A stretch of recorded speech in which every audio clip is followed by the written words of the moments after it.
Episode 69! Ah! 69, baby. We made it. Yeah, baby. It's 69. It's crazy. You only get 169. Here we are. Mm-hmm. Oh That's my right. Lord. Only once in a lifetime. 69. It's Yeah. This is what I wanted to ask you, because I said to you just before we went on air, something I want to ask you, and I was like, I'll wait for the show. Yeah. Is this our first solo's the wrong word, I guess, but the episode before we did just you and I, was that Almost People Rebel Flesh? I don't think we've done one. Yeah, so it has been. Yeah. It's been a while. Yeah, so we had like the last hot minute. 4, I think, have been all guests. That makes sense. Yeah, last Yeah. 4. So it's nice. Yeah, it's actually 'cause we quite had- nice. We had Zave, then we had... it was Zave, Nicole... And then Dylan and then Dylan, Daniel. Dan. Yeah, that was it. So that's nice. And we Crazy. got Vinny on next Yeah. week. That should be fun. Really looking Hopefully, forward to that. She says she's Oh, got no. like a new job starting next week. Oh, no. or something like that. So she's a bit Well, all good over the place. for her, So she might not be able to. She said if not, then she'll do Bells of St. John, which we all know is one of my faves. Crumbs. So- Okay. All right. be there. Well, fair enough. I mean, that's great. She's got a new job. She actually spoke to me about it this week. That's really good. But yeah, well, okay. We'll keep you posted on that. But no, it's nice to it's nice to have like the old days, you know, like season 6 has been such a weird season as well. Like this season of our show's been like, it feels like it's gone on forever in a good way, I guess. But like, It does. you know what I mean? Like this season's been so whack. Season Yeah. 5 went so quickly I because think- it felt so cohesive. I think what's not helped is the fact that season 6 there's a lot of just single episodes. Yeah. So like, you know, usually there's a few 2-parters spaced out, whereas now we're kind of like just going through like one episode at a time rather than like one episode, 2 episodes, 1 episode, 1 episode, 2 episodes. You know? It's an odd season, yeah. And I just think that, like, I think 7's going to be really fun. But I just think 6 is, like, again, with it just being a weird season, it's just kind of, like, odd. I'm interested to see, like, I was thinking today, actually, just before we jump in the episode, I want to hear your thoughts on this. What if we get season 13 around, like, late October, November? That means that, like, maybe they're planning this. It means that, like, the season will go on to, like, December, and then we'll get the New Year's special, which I assume we get. Have they confirmed New Year's, or they just said special? They haven't said. They've just said special, but I assume it's New Year's. It's Daleks again. By Daleks the looks again. of it. Spoilers, I guess. So it'd make sense. Oh, yeah, I'd be of course, surprised. I'd be surprised if it wasn't.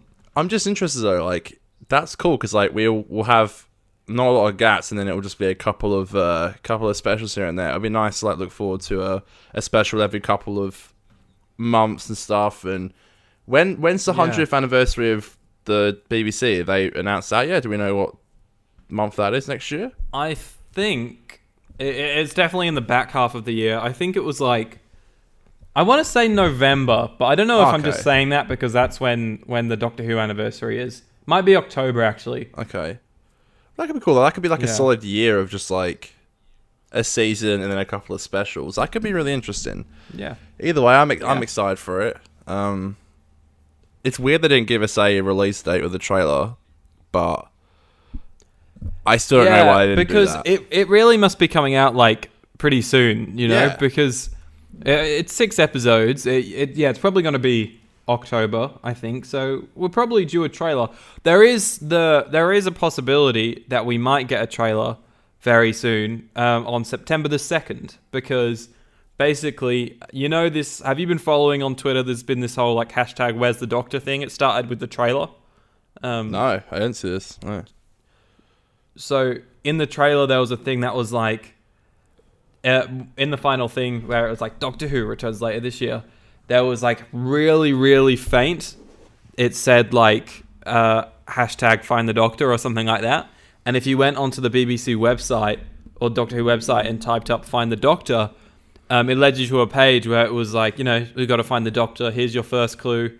It was like 13, 13, 13 or something. Right. And now I was reading a thread of tweets last night that explained all the steps they've done so far, because it's actually been quite hard to find, and slowly, like, just different elements of Doctor Who have kind of released information to help out with it. So it started with what was the coordinates of a place in Sheffield, and in there was like, if you went to that coordinates on Google Maps and looked on Street View, there was a TARDIS there. That's so cool. And then like that led to something else, and then that led to something else. Oh, and then something led to an art gallery. And if you went into this art gallery in Liverpool, there was like a painting of the TARDIS, and then all around it was like a few sort of space science artifacts and stuff like that. Right. Which then that's led to those artifacts are found in a certain museum. And I think that's like as far as the internet's got in finding where this is going. But one of... there's like two unanswered clues. So one is the museum, and then the other one, I don't know where this came up, but there was another clue that said like 2nd of September or something like that. So maybe a trailer. It's like really subtle shit. Like one of the clues came from, there was a post from on the Doctor Who Instagram account of Nikola Tesla's Night of Terror, where Jodie's reading the really long scroll of text thing. And it was just like a no context thing. It just sort of said, what's the Doctor reading on here? And the Morse code that was actually on the piece of paper she was reading is what led to a clue. It's just little things like that. What? It's been cool. How have I not heard anything about this? This is crazy. Yeah, you should have a look. Wow. Fair enough. That's really cool. And, we'll get more, obviously, news soon. We'll obviously cover it all on here. And I'm just excited to see, now that we know that, Chib is wrapping it up and Jodie's obviously leaving, I'm really interested to see how they start to end things. And if it will start to feel like a bit of finality in like this season. I don't know. But either way, I'm interested to see. I think it'll be interesting either way. Like, especially in like a COVID season as well, to know they shot it all in COVID, I think is still like that's something to admire, full stop. Like, that would have been really difficult, so you've got to admire that. Totally. I'm hoping with a lot of answers. So something that like BBC America or something released a synopsis for Series 13 that said like the Doctor's sort of looking into her past. Like, that's what this season is. So it's definitely continuing the storyline. Of course, yeah.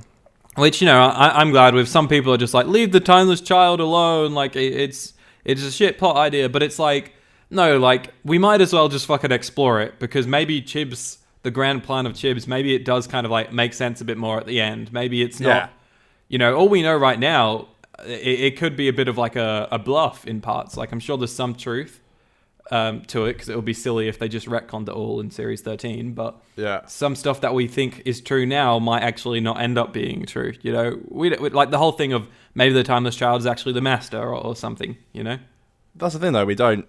The weird part is like we don't know the full story yet. And that's kind of weird in a way, because like we don't know. We just don't know. We just don't know, and it could satisfy more people who aren't like really happy with it at the moment. I mean, I'll be interested to see if they can convince me that it was a good idea. I still don't get why, with the history of the show that it's had, we needed to do this storyline, but I'm still open to the idea of being convinced that, it could be good, but I guess we'll see. But yeah, either way, I'm excited for it. I would like a release date. I feel like a release date and a proper trailer will also get people talking about it a bit more. It feels like ages since we've had anything. I mean, I know we had the New Year special, but we haven't had a season in a long time. So it'd be nice to get some people talking. It'd be nice to get Doctor Who trending again. And just before we move on to the episode, one more thing. Are you excited for this Christopher Eccleston Cyberman story, Big Finish? I might cop it, because I think that sounds pretty cool. You said that about all of Chris Chibnall's shit. Sorry, Chris Chibnall? Christopher Eccleston's shit. Every box set you've been like, I might cop it. Hey, I'm here to put on a show, like, I got to keep the audience like a bit optimistic. I agree. I said that, but like, I don't know, like, I've always wanted to see what they would do if they did bring the Cybermen in. I know people were really interested to see if they did, or what they would. So I don't know. I might actually cop this one. I know when it's out. I think it's out in a couple of weeks. I might just get it. Fuck it, why not? I think it's a couple of months off. Oh, because it's crumbs. Yeah, last week they released the second volume of Eccleston series, which I've not listened to yet. I will get around to it because I've heard it's really good. And they released like a really cool trailer for it that was just awesome. You should watch it on the Doctor Who YouTube channel. It's really cool. And look, like his first box set, you know, the story wasn't great, which was the shit part, but Eccleston was great, and that's what's going to bring me back into this next one. So I'm not overly hyped for the second box set, but I've heard good things, and you know, it's Chris, so it's got to be great. And then the Cyberman one is the one coming out in a few months, which the design looks great, but the thing is with Big Finish, they can make beautiful pictures and designs of Cybermen, but whether or not the story itself lives up to it, I don't know. But I'm still keen. I'm still keen. Yeah, me too. Yeah, I'll cop it, I think. It's about time. I haven't listened. I mean, the last time I got a Big Finish was a Cybermen story, which was Spare Parts. So, you know, yeah, I'm keen. One more thing. Yeah. Sorry, I know I've said too many things, but I have like a swollen gum at the back of my mouth at the moment. Oof. So if I'm sounding a bit, I don't know, slurry, or like my S's sound a bit S-y, that's why. I just got this fucking swollen ass gum around my wisdom tooth. So I apologize if I sound a bit S-y, but yeah, anyway. Love that. Thank you. Just before, so from me, one thing that I want to say, it's kind of weird because I haven't spoken about this to anyone, but this is coming out after this announcement, so it makes sense for it to be spoken about in this episode. Just a little bit of me for a second. Y'all know I like to make the movies and stuff. And so my next short film, we just spoke about it on, I think, Tuesday or Wednesday. We kind of announced that we were doing it. It's called Let Me Be. And there's a very cool poster out there for you guys to check out. Very jazzy poster. But what I'm saying here is on Friday, so tomorrow on the day of recording this and 2 days ago on the day that this episode comes out, we're sort of starting our crowdfunding campaign. So if you would like to go over to my YouTube channel, Aiden Green, on there you will find the latest video, which is a sort of pitch. It's me talking about the film. It's got a proof of concept of like a little scene that we shot for it and things like that.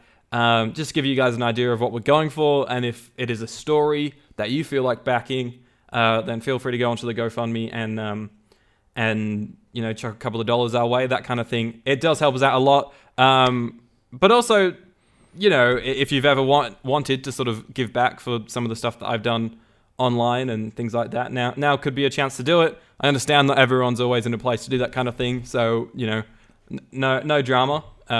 Feel free to share it around and stuff like that. But yeah, that's my little spiel. Let Me Be. Go check it out. It's going to be cool, and I hope even if you can't fund it or anything like that, I hope, and one day when you eventually see the final film, I hope that you enjoy it. How sweet. Ta-da. Ta-da. There we go. Awesome. Lovely. Just me begging for money. No, that's fine. You got to do it. I think you did it respectfully. Give me your fucking money, bitch. Just shut up and take my money. Sensational. Anyways, bloody cool. Back on to Doctor Who.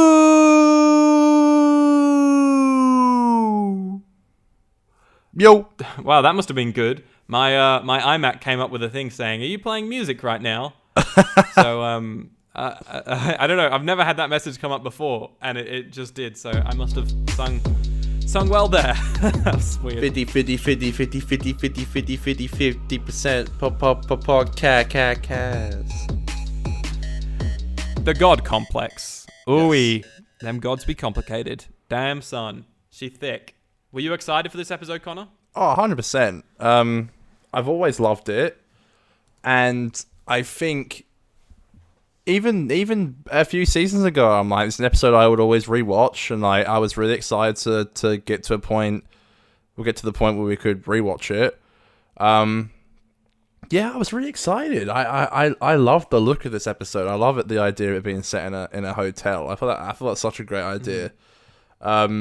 It's one of those episodes, like, whenever I think of, like, making a series of Who, I'm like, all right, so there's got to be, like, a future episode here, a past episode here, one based in normal time, like, present day here. But it's one of those settings that you can just, like, it doesn't really fit into any of those. Same with last week's episode, to be honest. Like, they're just episodes that don't fit into the normal mold of a Doctor Who setting, yet it just feels so right because of the story. Yeah, I totally agree. And it's such a cool episode to have near the end of the season as well, and especially the way it ends. Dude, I forgot that shit happens. I blanked it.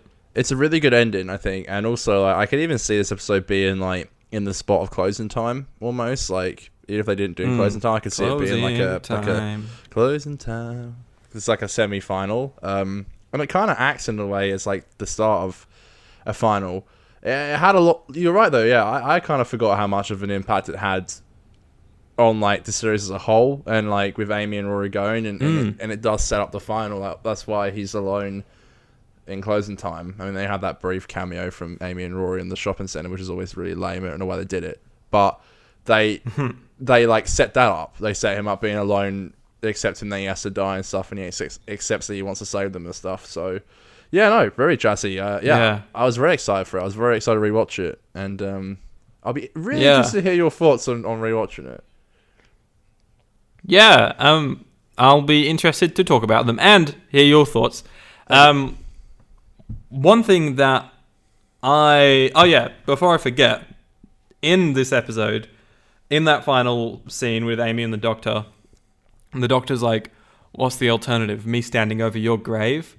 And I don't know whether Moffat planned this, but all I'm saying is that's how Amy and Rory end up leaving, is the Doctor over Amy and Rory's grave. That's all I'm saying. That's kind of cool. I see. Yeah. It's definitely interesting. Feel like it was unplanned, but... Oh, yeah, 100%. also as well, like, they know he's going to die as well. Like, they've seen his death. If you can remember, that's still the storyline, which even I start to forget here and there. I forgot that somehow, even though there are reminders at the end of almost every episode. I know, isn't that crazy? I somehow forgot.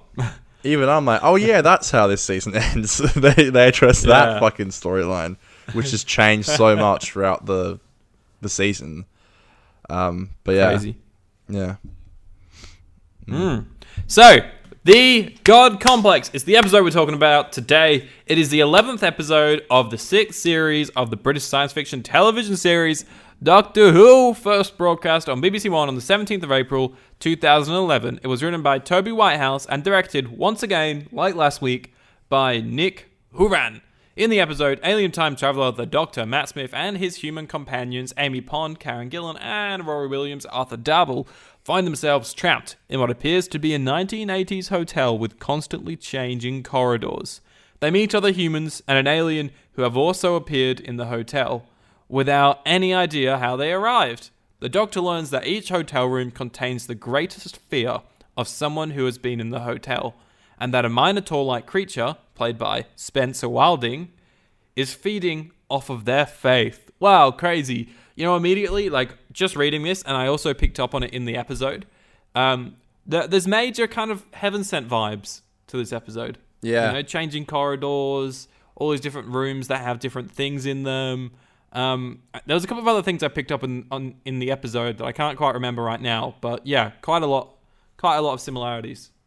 Yeah, no, I agree. And again, I can't preface this enough. Like, I was so excited for this episode as a kid, and I just thought that it was such a cool concept, and I was like so super excited for it. And when I found out it was going to be like in the like later half of the season, I was like so bummed, but. Yeah, massive nostalgia of this episode, for sure. Like, I was, like, gassed to watch it as a kid. That's interesting, because I do remember enjoying it as a kid, but I don't think I have any nostalgia for the episode, and yeah, fuck. I'm just gonna say it. This is a great episode, isn't it? This is a really great episode. Yeah, I really enjoyed it. Always have. There's a few things I don't necessarily like, but there's a lot I do. Yeah. Fair. Should we just jump straight into it? I think we should. Oh yeah. Okay. Oh yeah, episode 69. Oh yeah. Oh yeah. All right. So we start with a police officer walking around the hotel, and she's going into all the bedrooms, all the different rooms in the hotel, and we get to see what's he first? It's like first it's like a clown, then it's which pops up again, which I want to ask you about later on, but we'll get there. Clown pops up. This guy taking a photo, like one of those old school photos that you used to get at school, and the gorilla. Yeah. And then the gorilla comes out, and then she starts like saying praise him and stuff. Really cool, good stuff. How shit is the gorilla costume? Like it literally looks like they just paid like $20. That's the point, though. I swear that's the point. I think that's the point. It must be from like a child or something. Yeah, because I know like in the book, she's like that book of the gorilla and stuff used to terrify me and stuff. I think that like she had that terrifying fear of gorillas, and then like at some point she must have gone to like a fucking party or something, and someone had come out on purposely because you hear the toilet flush, so it's like I think it's like obviously meant to be a human. I mean, I hope so. I'm not trying to defend it if it's not going for that, but I think it's meant to be like a gorilla suit that a man could go in or a woman could go into and be like, ooh, like a party. Well, gorilla's got to go to the toilet too, you know? Not using an actual toilet though, flushing the chain and all that shit. Either way, she's like, yeah, it's also obvious to me now, praise him, sets up all that shit. And it begins again. I feel this happens so much. Like, I feel like Amy and Rory are like outside the TARDIS and they're like, oh, the doctor says he would have taken us here, but he actually took us now to this place. And it's like, we've heard it 1,000 times, which was kind of annoying. But yeah. I love I'm in love with the location of this, like, this location for this episode. I think it's so good. Such a cool looking episode. The location, well, I'm pretty sure, I don't think they actually shot in a hotel for the most part. I'm pretty sure it was all sets. But like, yeah, the location of where it's set is fucking awesome, and they shoot it so well as well. I honestly think that Nick Horan's direction, both of his episodes so far have been some of the best directed episodes of the show, really. Like, there's just really cool things, even down to the way it's edited. He did that little crossfade thing again without it being cheesy this week. Well, both weeks it wasn't cheesy.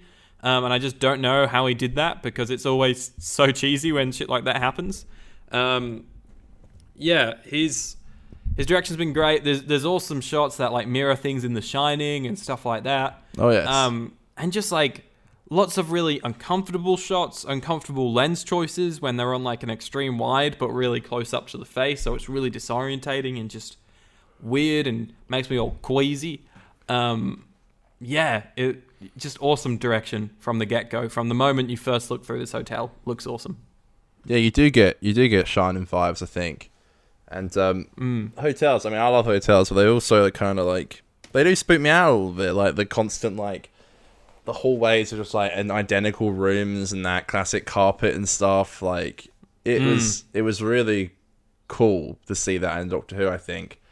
All the pictures as well, I thought was so eerie. Even when the hotel, like even when the Minotaur gets to people, suddenly their like picture gets put on the wall. I thought that was awesome. Yeah, lots of you can just tell that some little like PA at the BBC at the time had a fucking field day just on Photoshop, just so cool, making so many of these. Yeah, we see Sontarans, we see the cat nuns, we see a Hawks, a Silurian, something else. I think you see something else. Jadoon? Jadoon, I think. Something like that. There's something like that, but it's cool. There's little cameos cameos if you can call it. There's little pictures of them.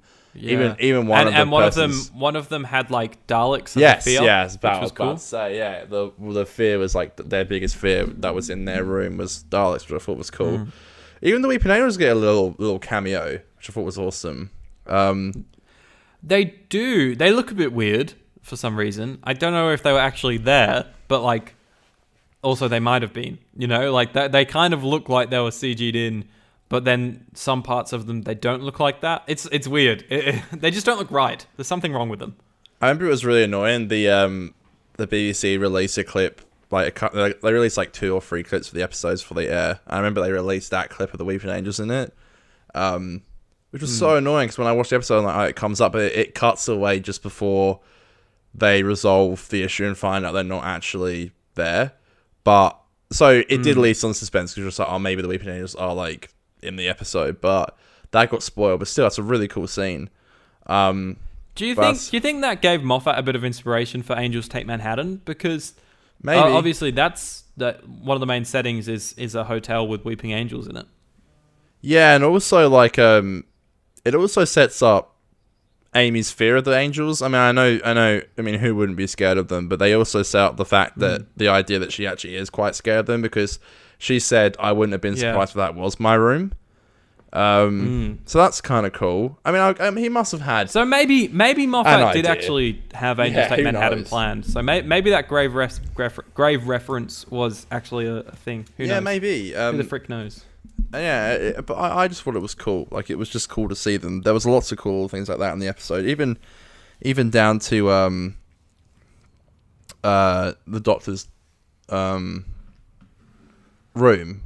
We only find out in Time of the Doctor, which I feel like was really rushed. They just showed the crack, which made me laugh because I'm like, that surely was not what they were going for. But everyone was like, is it John Hurt's Doctor? When the 50th came out, everyone's like, it's John Hurt's Doctor. You hear the cloister bell? Cloister? You do, yeah, the cloister bell from That's the TARDIS. weird though. Why did you hear that? Like, that's like, it implied the TARDIS was there in the room as well. Yeah. So it's like, surely that wasn't planned. Like, it's weird. It's very weird. It really annoyed me when they didn't show it was in his room when I was a young lad. And then we later find out and it's like nothing. I don't even want to know. Like, I kind of wish it was just you just never see. I know. And now that I'm older, I'm like, it's fine if we never did find out. But there's this quick scene in like so I was just taking a sip of my tea. There's a quick scene in like Time of the Doctor where they just like show it and it's like, of course. Yeah. Where I said, why would you put a do not disturb sign on the crack? And like the Doctor's not even mentioned the crack. Like, he's barely even like. It's like, why would it be that? Either way. Yeah, and it's just like after everything, after exactly. the Time War and everything, literally, he's scared of a plot device that has actually kind of been resolved. Like, I know he doesn't know why his TARDIS exploded, but like, exactly. Like, he saved the day. Why the fuck's he still scared of the cracks? I know, with everything going on at the moment, that's what that's what makes me believe they really did not, like, think that through. But David Walliams is in this episode. I'm a big fan of him. That was really cool to see him there. And the species... You know what would have... Sorry, do you know what would have been a cooler thing to put in the Doctor's room? That would have actually fit into the episode? What? Like, Amy and Rory dead. Bruh. I mean, that makes sense, actually. Yeah, it would kind of maybe push him along plot-wise to get him off. Because it does kind of... You know, we'll get to it in a bit, but it maybe does slightly come out of nowhere. Like, it makes sense because he's seen so many people die during the course of this episode. But, you know, it would maybe be a little bit more confronting if Amy and Rory nearly died or they were dead. Well, Amy does nearly die, actually. I'm just talking shit at this point. Yeah. No, I get what you mean. Yeah.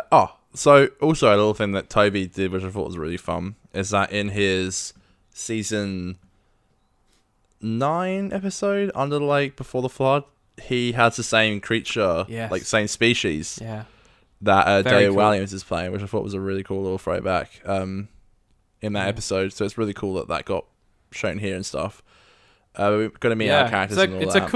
It's a cool species. Like, you can never see it used properly, but like it's funny, unique, like a really funny species.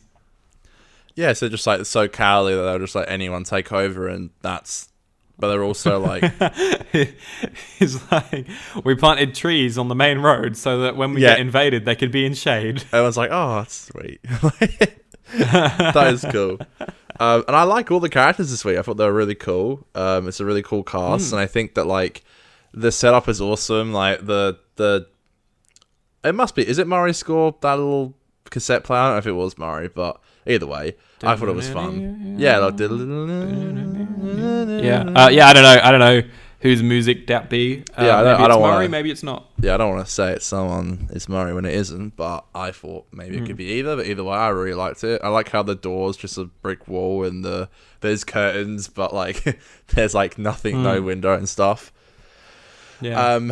And as much as like Amy and Rory kind of do get thrown to the side this episode, especially Rory, I think that like the characters were really cool, which I thought made the episode really work. They're all interesting characters who will have like interesting motives and stuff, and of course we later find out that the reason why they've got picked is because they're like not necessarily because of their faith, it's because they believed that there was like a reason why they were there almost. That's kind of what I got away from got out of it. It was like not the fear, it was like the faith that there's a reason why they're here, and it's the reason why they get out, which I thought was really cool. Do you know why? Yeah. I don't know if it's like every single room has something in it, but why is what's his name, Joe, when he's tied up in that room, why? I think it's really cool, but why are there a load of those laughing dolls?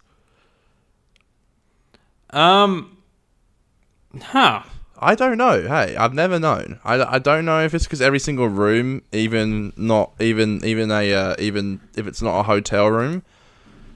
Do you know what I mean? Is it every room? I don't know.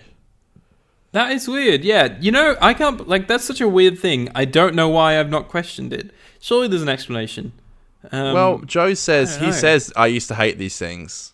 Now they make me laugh. So it could be his room because it's like I used to hate them. Yeah, maybe. I don't know though. I think it's really cool though. Like they're all laughing and stuff when they come in. They all just stop laughing and look. I thought that was cool. And I think like aesthetically it looks really cool and it's really creepy. But yeah, it really fits the aesthetic. But it doesn't really make sense. I don't know why it's there. But still, it's still really cool. Yeah. And they kind of lean into the... Did you find an answer? It doesn't really say. It just says, you know, they walk into a room full of ventriloquist dummies. Joe has been tied up by the others inside the room because of his mental instability. Joe informs the doctor that he's going to die in the hotel. The doctor jokes, they certainly didn't mention that in the brochure. That is funny. Trying to get through to Joe, believing him to be possessed by an external force, the doctor learns that he is going to feast. He also warns the doctor that the same thing will happen to him when he meets his room. Yeah, it doesn't say on here. Yeah. I guess it's just Joe's room. I don't know. Yeah, it's odd, because, like, it doesn't get, like, answered at all, but still. They do set up, like, the doctor does notice that, like, he's a man of luck and stuff, and it's like, so, you know, what's the deal here? Why would he be, like, putting all his, like, eggs in one basket about this thing coming to take him and save him? Like, he seems like a smarter man than that. Like, what's up? He's obviously the first to go because he's been possessed first.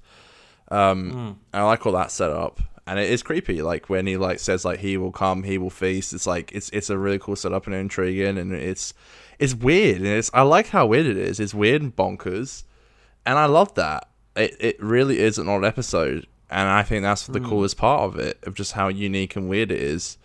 They tie him up, and here's another thing. There's a few things in this episode that I really like, but again, I don't understand why they happen. Like, a door opens and a man comes out, the gym teacher, and I think he must be...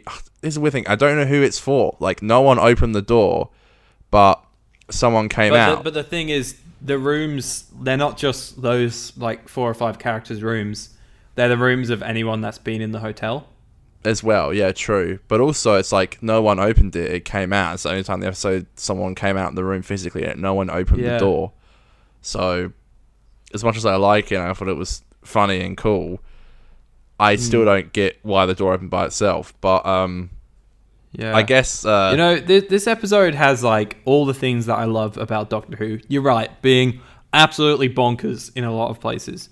Really, really good character moments and really good emotion. But really, some really powerful scenes in like the middle of the episode and at the end of the episode. and it's just like, just great. Like, you can see throughout the episode, it's just getting to the Doctor more and more, and I love that. I love when we actually challenge the Doctor, and he's not the whole way through going like, oh, I don't know about that. Let's try this thing, which he does in half the episodes. This episode was like, he was stumped, and he was wrong for a lot of the episode. Yeah, I think for maybe 5 or 10 minutes, like, he was on that, like, annoying Matt Smith Night Terrors kind of vibe, but I thought he was great the whole way through. really, yeah. There was Yeah. there was just a few things, I think, in the first 10, 15 minutes, I'm just like, like, it's just that annoying dialogue that they kind of, like, give Jodie as well, that I'm not a huge fan of, which I've noticed a lot in Matt's here, a lot more than I thought. I remember when I don't like some of Jodie's dialogue like that, I'm like, oh, this never happened before, but it's like, damn, this is happening for Matt now, I think, who's probably the Doctor she's most similar as, if we could, like, kind of, like, ask, like, who's she's most similar to. But apart from that, like, I thought he was great, and you're right, he really does have a really interesting arc for the episode about how he, like, handles all this stuff. I guess Howie's biggest fear is a room full of girls dissing him, which is, like, fair, because that can be quite hard talking to women when you're going through those changes in life. But I just thought that was kind of interesting, that was his, like, biggest fear. But obviously, like, to be fair, even now as like an adult, if there was a room full of women, I'd be too scared to go in. I'd be like, yeah, it's scary. I'll just stay out here. Yeah, it's scary. I like it. It was fun. It was funny. It was a good choice for a room. But is it now where they yeah, that's when, like, Rory. There's another thing, like, and it's so cool. Like, Rory sees an exit, and then he's like, guys, there's an exit here, and then he turns around and goes back, and that's disappeared. I love how the room changes and turns and twists and stuff. And Amy finds the notes on the floor from the police officer who had been there before. But then, like, it all starts going crazy, and they get split up into rooms. The nurse has got her dad in the room, which I thought was really, really, like, interesting and stuff. And then that's when they run into the room, and it's for David Walliams' character, the Weeping Angels, but everyone's like, like how we said, Amy doesn't know if that room is for her. But that scene alone I thought was really cool. And, like, I love how we're always like, I don't think they were for you. And then you see David Walliams' character get, like, hell scared and stuff, and then Doctor runs out. But before that, looks through the little eye hole. It's a beautiful shot through, like, the eye hole, and then the Minotaur looks through the eye hole quickly, and then goes after Joe. I think it's so good how the Minotaur is, like, practical. I thought that was so good, and I have tremendous respect for them for doing that. Like, it's awesome how they actually made the suit. Which, in really a bit of light can look a bit funky, but I think the thought that counts, I think it's amazing. I would much rather they did that than use CGI in some shots and stuff. I thought it looked really cool. Yeah. But, yeah. I do want to say, with the whole note thing that Amy picked up, it is, like, bizarre to me that, all this whole action scene stuff happens. I get it. She's focused on that, so she doesn't mention the note. And then there's, like, a few character scenes back in, once all this stuff happens. And then when they're like, okay, we need to move the plot forward now, she's like, oh, I remembered. I picked up this letter. Sorry, completely forgot about it. Yeah. And I was like, oh, that was just a line. It just, it was just so obvious, just that it was there to just move things on. Yeah, bit of convenience. Yeah. I do like how it's like Howard's next. It's like he says praise him and stuff, and it's like, because they read the note, it's like praise him and stuff, and it's like starts, putting one and two together.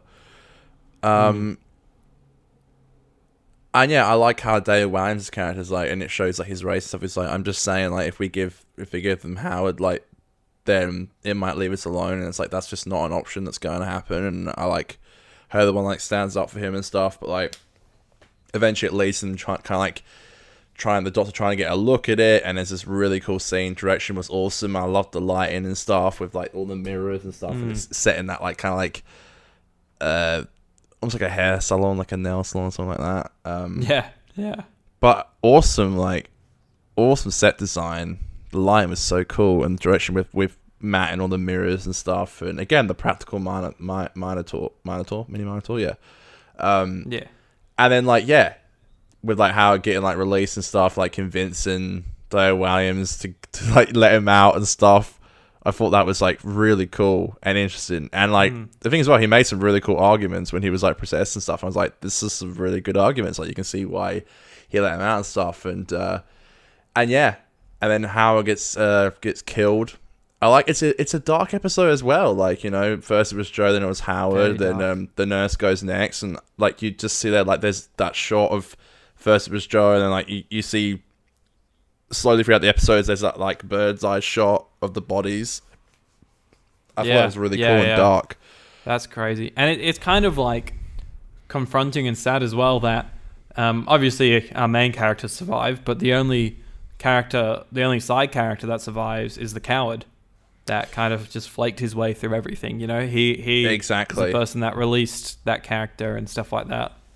Yeah, and it's kind of similar to in Voyage of the Damned. It kind of reminded me of, because there's that character as well who like is a massive asshole, doesn't care about anyone else. He also survived. Yeah, I like how dark it is. Like I think it's a really, I can see, you know, a younger person watching this episode and being like, "This is boring. Like, this is not what I thought it was going to be." But I think it's great. And we had the brief scene. Yeah, I remember as a kid being like sent by when Rita dies. That's pretty much where we're at in the story. When she, I think that's great. Yeah, it's so good, and the way it's shot, where you don't see the Minotaur, do you? It like just kind of like covers the camera or something, and then it's eerie. They turn the screens off. Yeah, it's really good. Oh, they changed the screens. It's really good, really good. Yeah, and I thought she was a great character. I really do. And I really like how they, only briefly, but I do really like how they got into her religion and stuff. And of course, it all kind of ties back into that, because the Doctor was like, you know, focus on that, focus on your religion, focus on your. He's like a basket of kittens or something like that. But when that was the thing that was killing them, because it was the thing that it was feeding off in the end. Crazy when actually, dark. Yeah, and she even says it's a hell of a god complex you got. I think I thought it was interesting as well. She mentions, I'm not going to say the name because I'll butcher it, it led me to like research and stuff where she believes it was like in the hell for her religion. I did some research on that. That was a really good touch. Really cool. Like a really cool idea. It's got such a good theme of like belief, like what do you believe in? And it all comes full circle when we find out Amy's belief is in the Doctor, and then that's when the Doctor's like, you know, the Doctor doesn't want to be a god. Like that's kind of part of what his Series 6 arc is where, you know, it's a loose arc. It's not well executed, but it's sort of like, you know, he's becoming a god. People like Lorna Bucket are believing in him. People like Amy now is believing in him to the point where it nearly got her killed. Yes. Her belief in the Doctor nearly got her killed. Even last week. And so he's like leaving them behind. And then in the Series 6 finale, I don't remember it that much, but I think at the end he's like, you know, I'm going to go into the shadows now. I'm going to disappear. Mm-hmm. And then the fucking blue guy's like, Doctor Who? Doctor Who? Yeah. There's one more question. Doctor Who? That's why when he sees them briefly at the end of Doctor Within the Wardrobe, I believe it's been at least a year. Like it's been a long time since he'd seen them.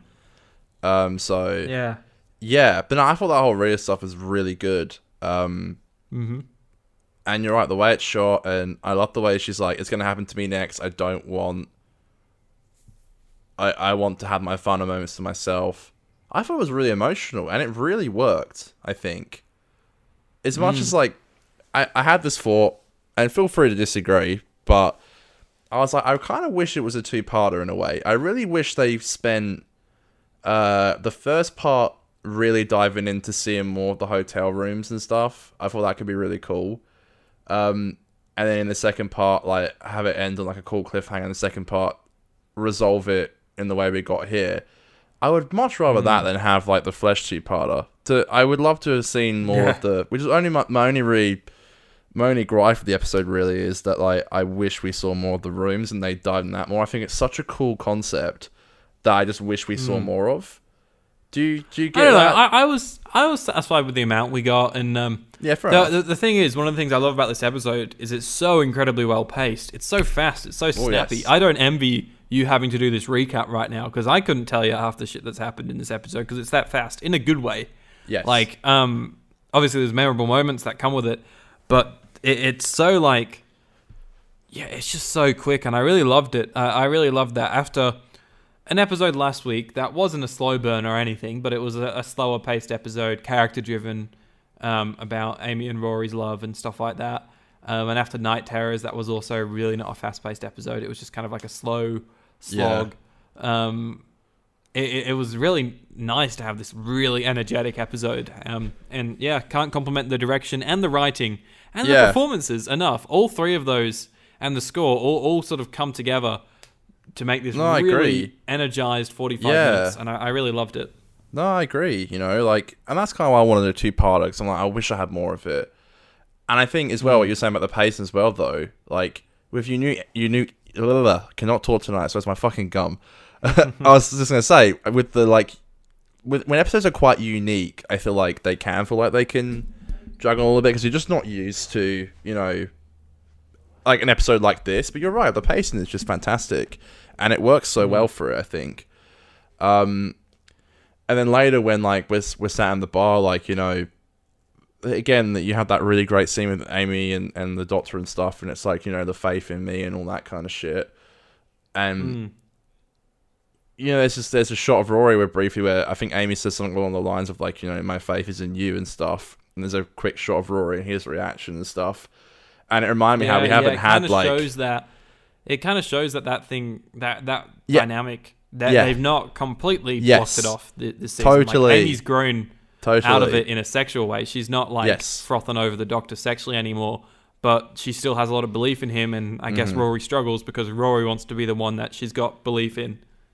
Yeah, it was cool to see that plot kind of come up again. Like, I feel like we kind of resolved it in Amy's choice, and that was about it. But to still have that kind of plot going on, like, yeah, certainly interested. And of course, she's next because she said praise him. There's a shot like when they're like running away from the Minotaur. There's a shot where he's like yeeting it down the hallway, and I'm like, that's fucking creepy, man. Like, this kind of reminded me of like dreams where, like, in dreams you're in like a massive corridor and there is something chasing you. Like, the Minotaur's just like yeeting it down the hallway and stuff, running after them. I thought that was fantastic. One thing that really made me laugh, though, I agree.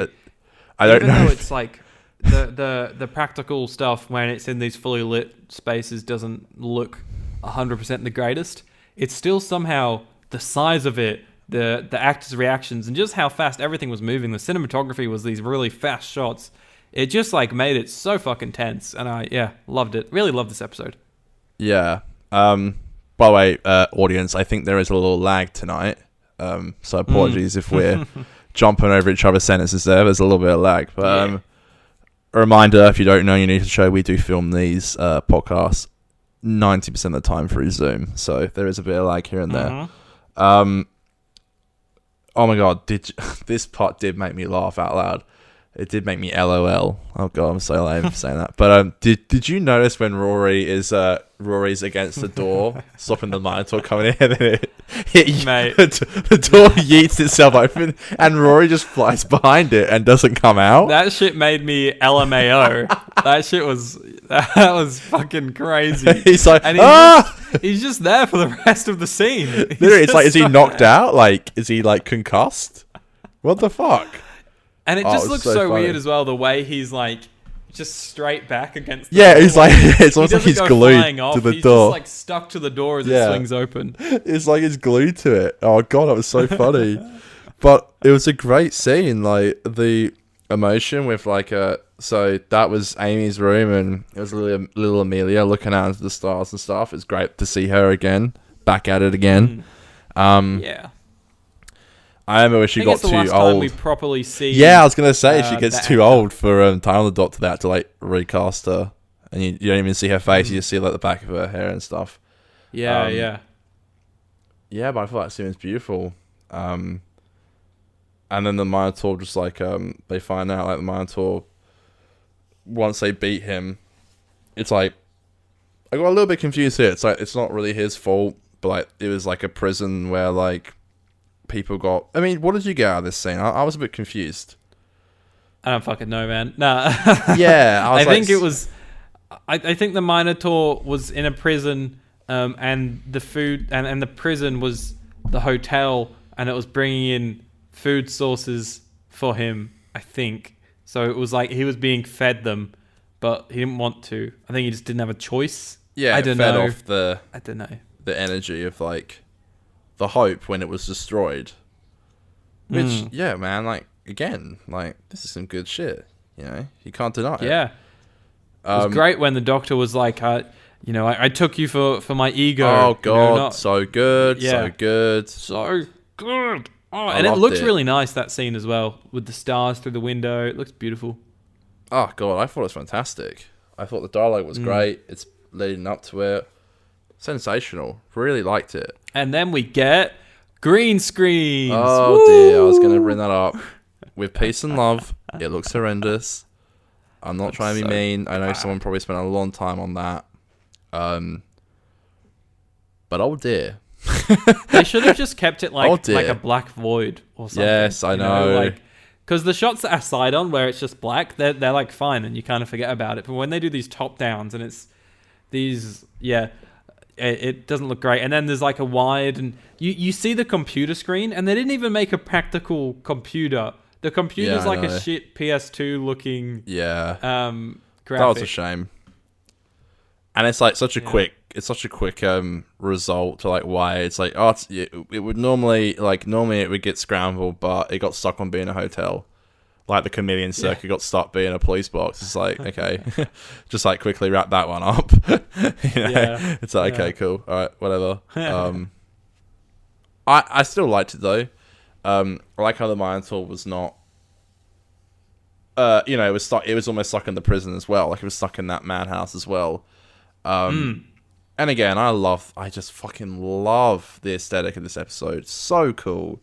It's still to Yeah. this day one of my favorite settings of an episode. I think it's such a cool idea.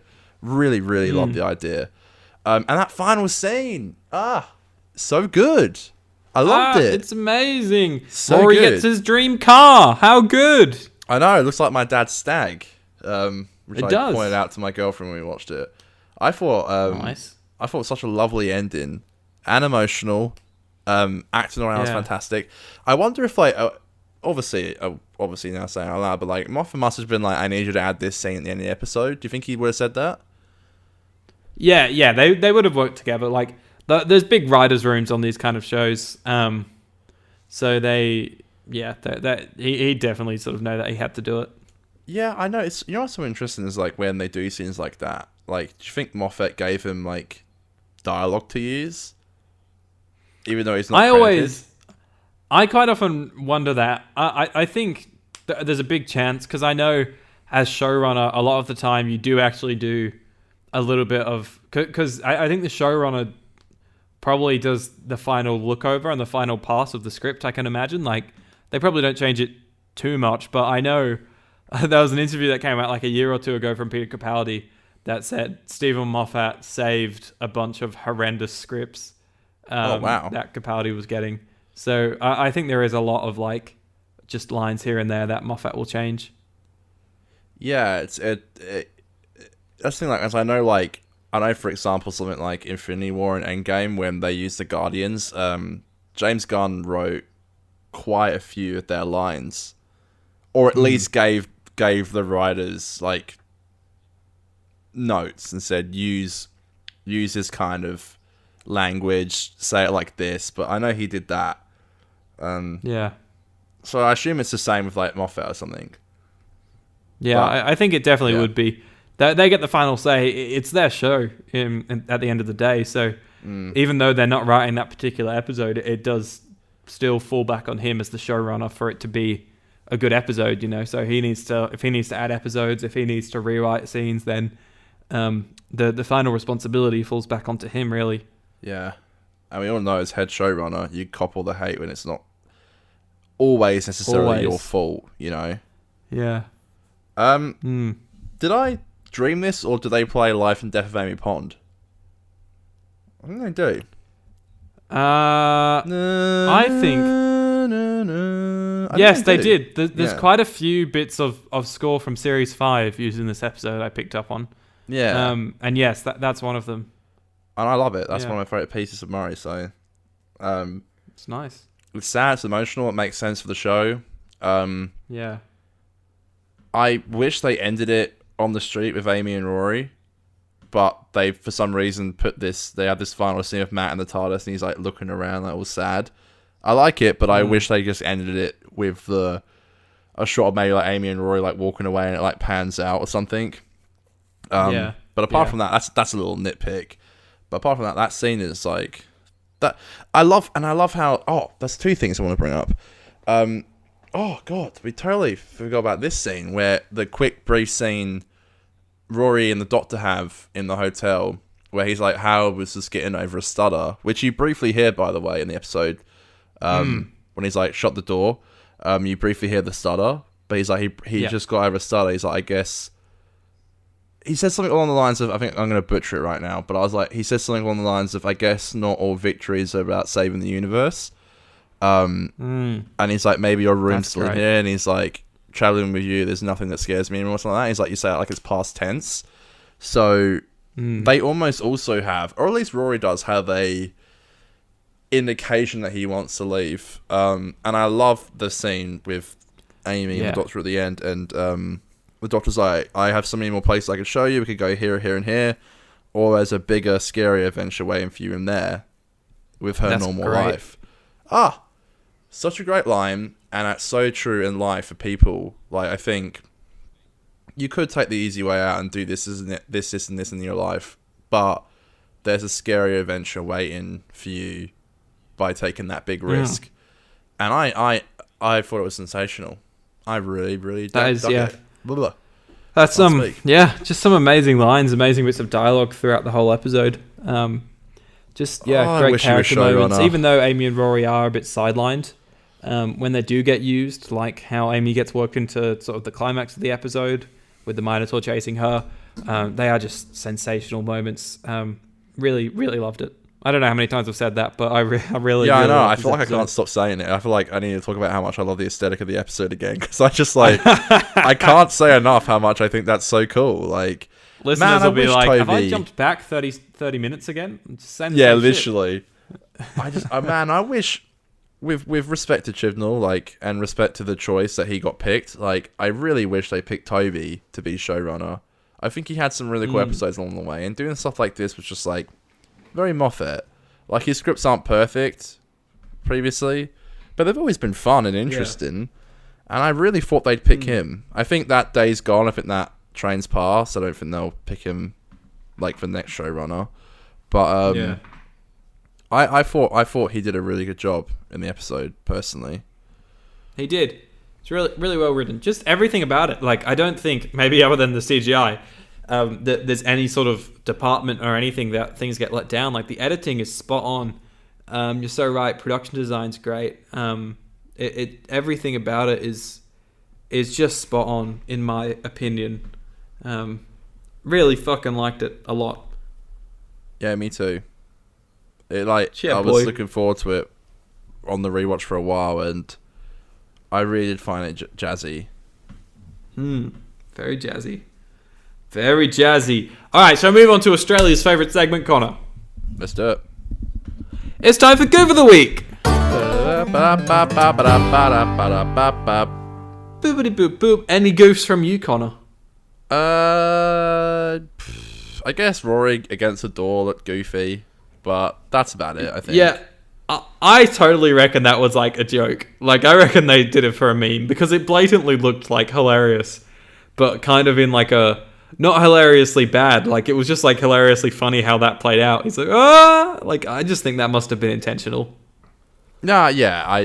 Look, it is what it is, you know? It is what it is. It was a little unintentional laugh in a very good episode, so I was fine with it.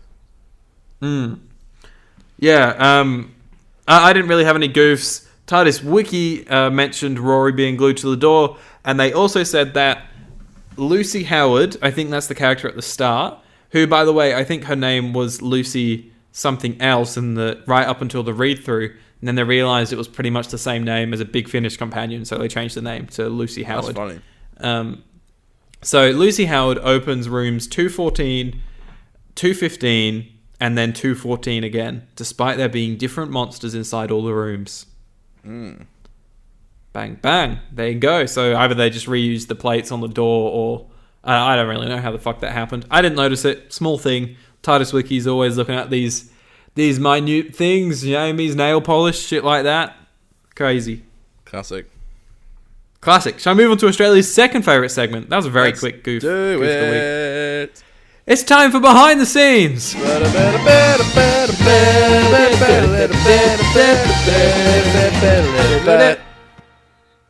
So, this is actually a crazy thought, by the way. Up until series 11, this is the last episode to feature full-time companions. Because when Amy and Rory come back, they're still staying at home and just sort of going off on one-off adventures with the Doctor. Kara also does that. She's got her own life, and she has a bedroom. Kara does mention she does have a bedroom, but upon the whole, she's still she doesn't actually live in the TARDIS. And then Bill is obviously studying at uni, and they just go off on adventures in between. Wouldn't have picked up on that, but fair enough. Yeah, crazy little fact. And there's really not a lot to talk about this episode. The other thing is that Stephen Moffat originally pitched this story for Series 5. That's it. That's all my facts. I'm here all week, guys. I liked them. They were fun. They were a little bit trivia for you. They were good. Yeah. Well, you know what? The third segment, Australia's third favourite segment, I keep forgetting to post it. Like, there's been pretty last minute where I posted it the last few weeks. But whenever I say it's last minute, all the troops seem to come through real good. Like, better than when I just post it like a week before to get your reviews over on Twitter. So shall we move on to Australia's third favourite segment? Oh yeah. Boys and girls, it's time to bring in the clowns. It's time for just Twitter Tings. So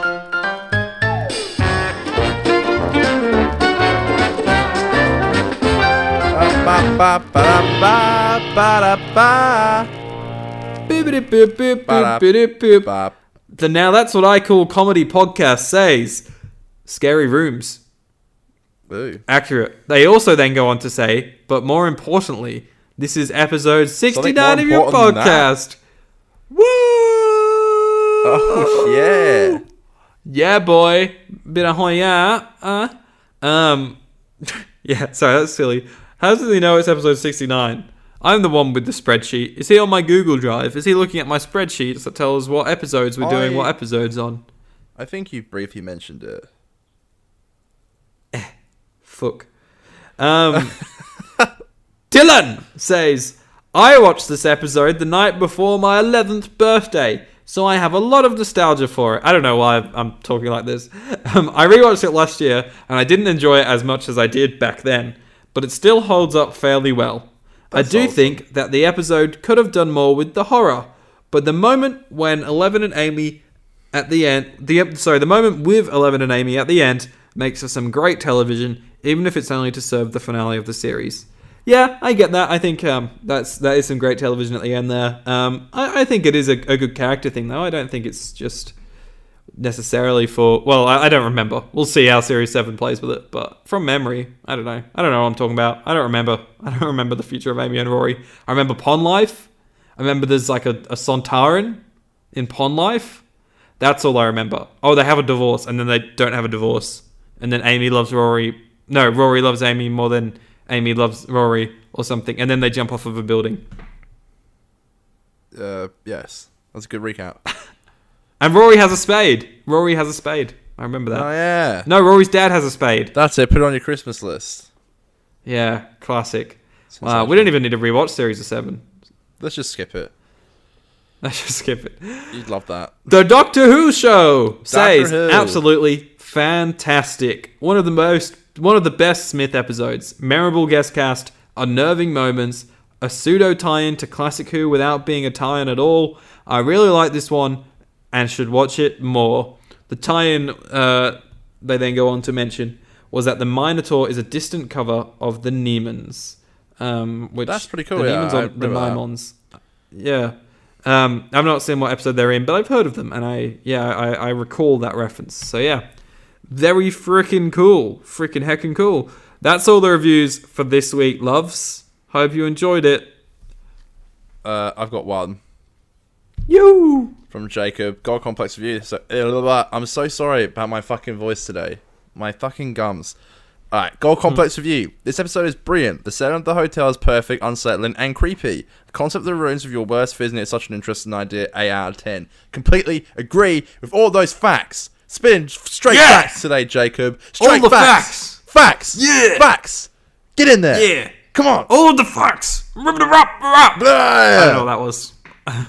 Here's a question, which I knew was going to come up, and I don't have an answer. Is it going to be? Let me guess. What will be in your room? Yes, and I don't know. I feel like everyone thinks about this, and there's such a great quote from this episode where it says, "You don't know what's going to be in your room until you see it, and then you realize it wouldn't be anything else." And I totally get that, and that's exactly how I feel. I don't know what would be in there. Yeah, I think I don't know. my greatest fear is I think failure. I don't know. But how would you that's see the that in the only- room, though? Oh, like a 90-year-old version of me being like, I'm so sad. I never accomplished anything in my life. Wow, that's dark. Maybe That's you should what write I reckon this, will be in my room. sequel. I'm not kidding. Like, obviously, I wouldn't know till I go in it, but I do reckon that's my biggest fear. I'm spooked. I don't want to regret my life. That kind of happens with Rory in not regret, but he kind of sees his old self in Angels Take Manhattan. And that always really spooked me as a kid. Maybe I am Rory. Confirmed. I knew it. Yeah, look, probably the same as Aiden. I don't know. I don't know. I gotta. Yours will be a fucking link to the internet. That's what'll be in your room. Yeah, probably. Yeah. I mean, like, it's kind of weird because, like, the police officer, she had a few ones. Like, I know one would be like a fucking giant ass spider because I hate spiders. So that would be like, that's not my worst fear though. That would be like a side one. That would be it. Obviously something with my family, like my friends, my girl, like it'll be stuff like that. I don't know. Like it'd be a few things, I think. It's a good question, but unfortunately I don't really have a good answer for it. It's so hard to pick. I guess like everyone does have the biggest fear, but you probably wouldn't know it unless you really saw it. But yeah.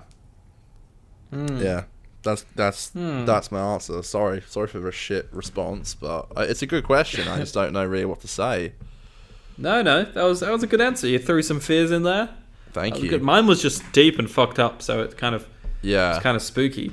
Are you sure? You sure you don't have a review from Shane this week just because you forgot him? No, I don't. Sorry, I don't have anything. I think you else. scared him off since you forgot him twice. Oh well, no. What I do have is a poll. Thank you for reminding me. It's poll o'clock. And I don't know if you voted on it, but I do want to ask you about this. I I did. said, is the God Complex Toby Whithouse's best episode? And yes got 73%, and no got 27%, which is really cool. What did you vote? You vote yes? You did vote yes. Okay. Yeah, I agree though. I think did. it is. Wow, Dylan voted no. I think it is. School Reunion is also very good, but I think this one's the most solid.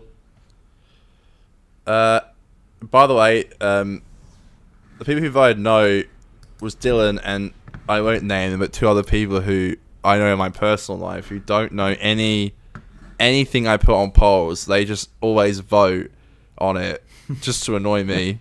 By the way, mission successful. So yeah, only one person voted correctly. One person voted no, which was Dylan, but 8 people voted yes. So well, I know Dylan really loves The Town Called Mercy as well, which is another of great course. episode. That is a very So, jazzy episode. Yeah, so technically it's 90 yes, 10% no. So yeah, very very jazzy. God save us. Crazy. He also wrote a Torchwood episode, Greeks Bearing Gifts. Good app. I don't remember it. I believe that's the one where I might be wrong, but I believe that's the one where Tosh gets the necklace where she can hear people's thoughts. Oh, yeah, I remember that one. But I don't remember if it's good. I remember rewatching it maybe a year ago, and I thought it was really good. I think Torchwood can have some really good episodes. And I always like how they got like Doctor Who rise. Yeah, it is Toby Whitehouse. Yeah, Grease Brangus. Yeah. Well, there you go. Yeah. So yeah, 2 episodes left of this season. Then we got. Oh god, are you excited to rewatch just for the pure hilarity of it? Are you excited to rewatch Doctor Widow in the Wardrobe? I am, because I've not seen it in literally, I don't think since, when did it come out? 2011? Something like that. You know, I obviously would have watched it once, maybe twice when it came out. And then I reckon maybe I've seen it once since then, but that would have been in like 2013, 2014. I don't ever remember rewatching this episode. Never liked it, but there is some bits I'm kind of keen for, because I watched Narnia a few months ago, so I think I'll be a bit more interested now, having watched that and seeing the similarities. Some of the settings are enticing me, and I was listening to a bit of Doctor Who score for the first time in a while, a few days ago, and I just put a series. I was really in the mood for some Series 7. So I can't wait. Favorite season, even though it's really shit. Well, not really shit, but there's just so much hype around that season. But yeah, so I was in the mood. I just chucked on like a playlist that was like the Series 7 soundtrack, but it also had the Snowman and the Doctor of the Widow and Wardrobe in there. And some bits of score from Widow and Wardrobe were coming on, and I was like, this is actually quite beautiful. So interested to see how that fits into the story. Yeah, I remember vividly really disliking Christmas Carol when it first came out, and really liking Doctor Widow in the Wardrobe. So it'd be interesting to see if it's flipped. Because I never liked either. Yeah, yeah, fair.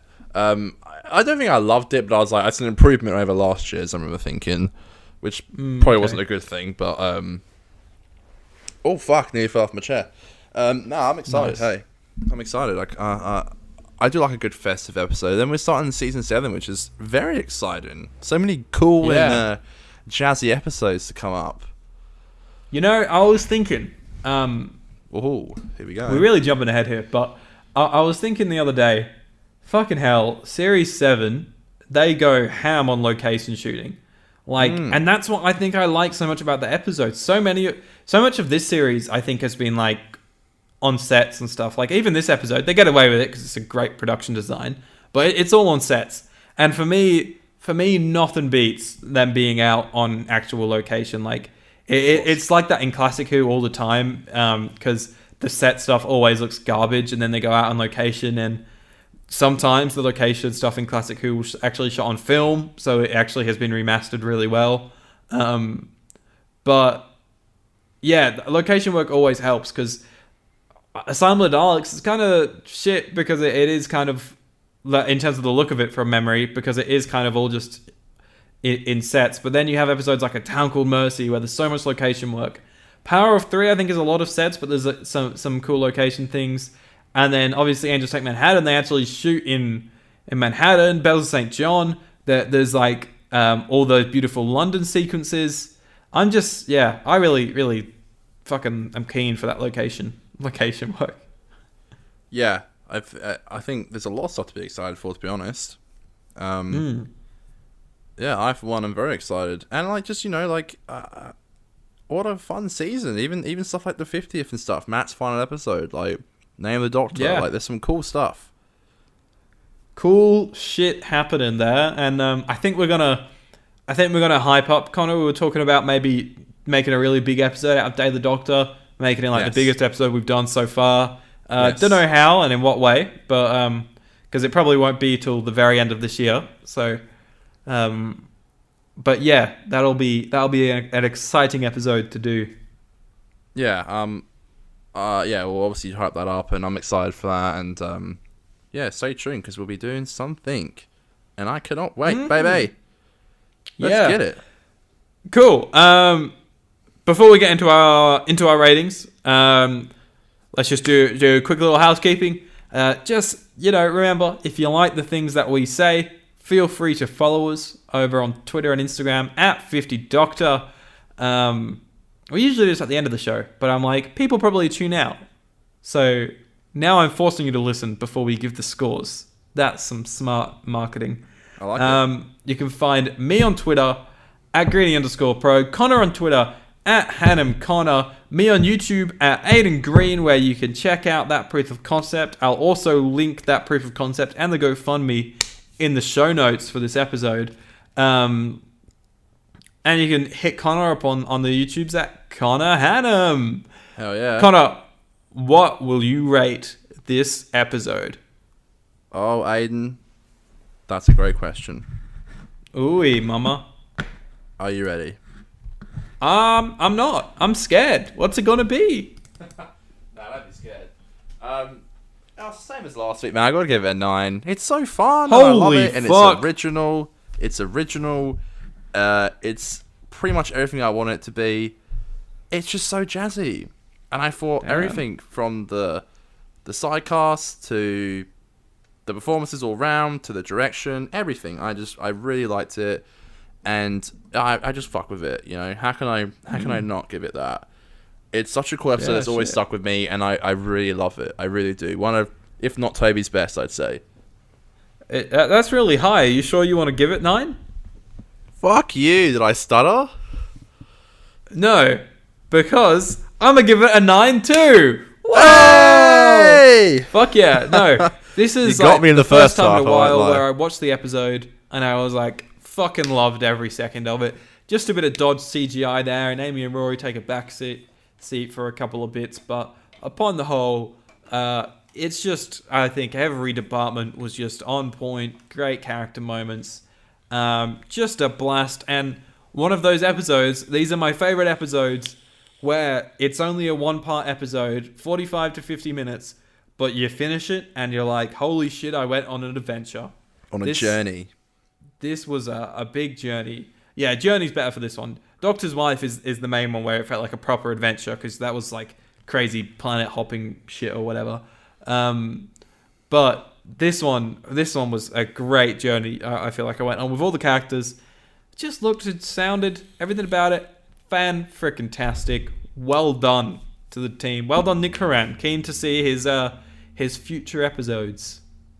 Sensational. Yeah, I agree. Very excited to keep going with the show, the seasons. Hell yeah. Thank you. It gives me some sanity each week doing this, and It does. thank you everyone who tunes in, quite frankly. Yeah, thank you for 69 horny episodes. Oh yeah. That's actually a really good way of putting it. Yeah. Yeah, now that 69 Moffat's on the horny scene, every episodes. episode's pretty horny these days, so. Yeah, pretty much. It's Moffat. What'd you expect, Yeah, we're gonna Next week, episode 70, closing time. Be there, be square, may or may not be featuring Vinny. And tune in to find yeah, tune in to find out. Thanks so much, everyone. We'll Thank see you. you then. Connor, my good sir, would you like to sing us out in song? I always do, Aiden. I always do. Yeah, baby. We're here to stay, baby. It's the 50% Doctor Who podcast, baby. We'll see you next week. See you next time. Alright, Aiden, you ready? I'm always ready. I hope you are. Alright, and a 1, and a 2, and a skilly dilly doo. It's Aiden and Connor's podcast. They're doing Doctor Who reviews. Doing Doctor Who reviews. Yeah, yeah. Doctor Who. Yeah, yeah, yeah, yeah. Doctor Who reviews. Do. Doctor Who reviews. I said they're all good. We love the Doctor.